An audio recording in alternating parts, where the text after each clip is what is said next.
resurrection of Jesus Christ. Physical man died. A human body died on the cross, and a human body was raised from the dead. Now that human body was glorified and is far beyond what we can understand, as 1 Corinthians chapter 15 says, but it was still the physical body that died on the cross of Calvary. Now this can be seen from many ways. The Jehovah's Witnesses believe that the physical appearances of Jesus Christ after his resurrection were simply the materialization of physical bodies to convince the disciples of the resurrection. In other words, Jesus had to fool them into believing he had risen from the dead.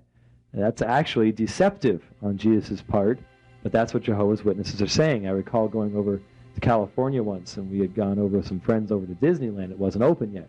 So we were driving around in the area there, and we saw these two gentlemen standing out on a street corner about 8 o'clock in the morning on a Saturday morning, all alone. And nobody was around them. They were standing there holding these magazines out. And I mean, we're talking this place is dead. There's nobody there. There's these two guys holding these magazines. And I sort of peered through the window, and I recognized them as Watchtower and Awake magazines.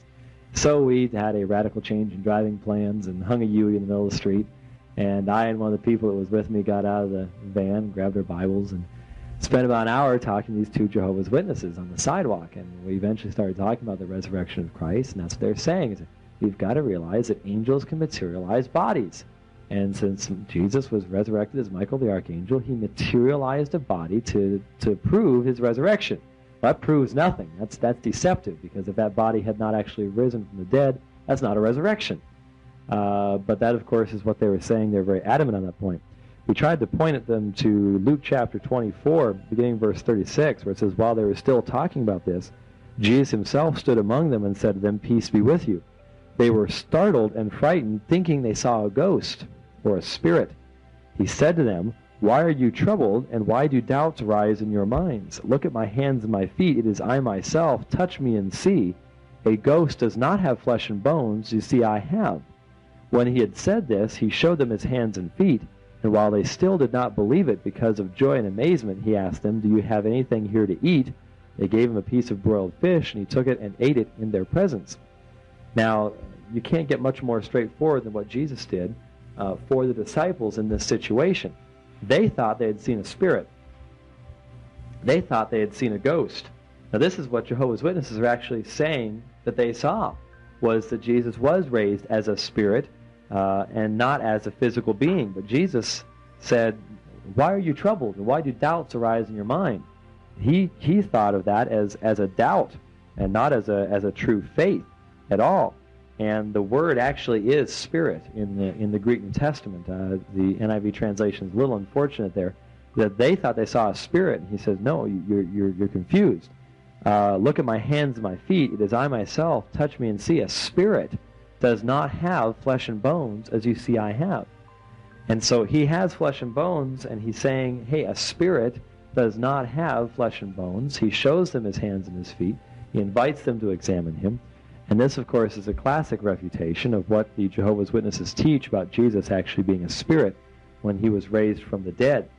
Another passage that is very clear on this is John chapter 20, where we have an even fuller exposition of the resurrection and Jesus' interaction with the disciples, especially relevant to Thomas himself. Thomas, who did not exercise faith in the resurrection when he was told by the others, himself said, unless I see the nail marks in his hands and put my finger where the nails were and put my hand to his side, I will not believe it. In John chapter 20. So in verse 26, a week later, on the next Sunday, his disciples were in the house again, and Thomas was with them this time. And though the doors were locked, Jesus came and stood among them and said, peace be with you.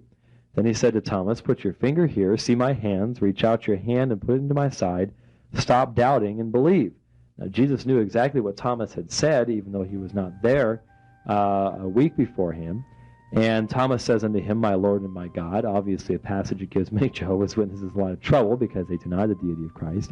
And Jesus told him, because you have seen me, you have believed. Blessed are those who have not seen and yet have believed. And Jesus did many other miraculous signs in the presence of his disciples, which are not recorded in this book.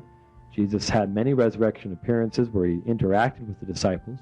We are not told a whole lot about exactly what was said during that time, but we know that Jesus opened their minds to the Scriptures so they could understand that what happened to Jesus was what was necessary to fulfill the Old Testament Scriptures themselves.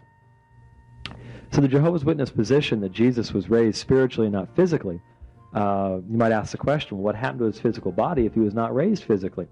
Well, the publication, The Time Is at Hand, this is an older, much older publication, page 129, said, whether it, that is Christ's body, was dissolved into gases or whether it is still preserved somewhere as the grand memorial of God's love, of Christ's obedience, and of our redemption, no one knows. So here you're given two possibilities. It was dissolved into gases, and notice there's no scriptural reference there because it's sort of hard to find one because the Bible never says anything like that. Or possibly it's on display somewhere as a great memorial of God's love, which is just as absurd from a biblical viewpoint. This is about all they can say about the resurrection, about the physical body itself. Here we have one of those examples where mankind has got to have a man-made answer for everything. Indeed. And, Jesus went throughout the land using physical examples to teach spiritual truths.